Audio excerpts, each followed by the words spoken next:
the continuity of mind.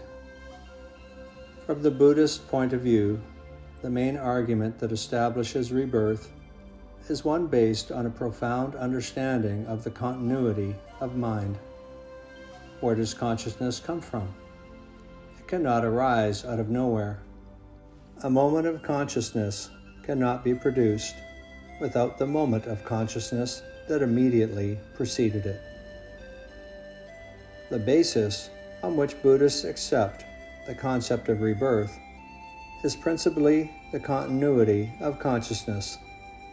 Take the material world as an example. All the elements in our present universe, even down to a microscopic level, can be traced back, we believe, to an origin, an initial point where all the elements of the material world are condensed into what are technically known as space particles.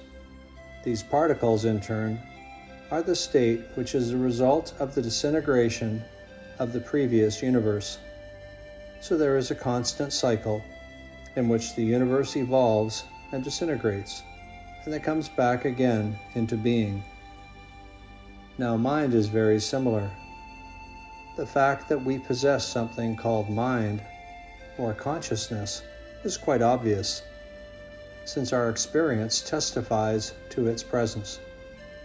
Then it is also evident, again from our own experience, that what we call mind, or consciousness, is something which is subject to change when it is exposed to different conditions and circumstances. This shows us its moment-to-moment nature, its susceptibility to change.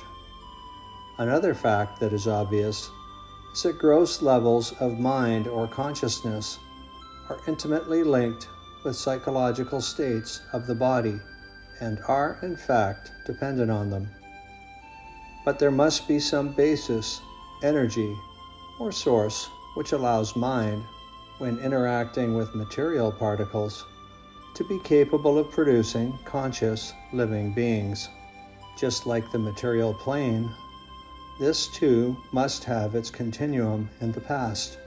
So if you trace our present mind or consciousness back, then you will find that you are tracing the origin of the continuity of mind, just like the origin of the material universe, into an infinite dimension. It is, as you will see, beginningless. Therefore, there must be successive rebirths that allow a continuum of the mind to be there. Buddhism believes in universal causation, that everything is subject to change and to causes and conditions. So there is no place given to the divine creator, nor to beings who are self-created. Rather, everything arises as a consequence of causes and conditions.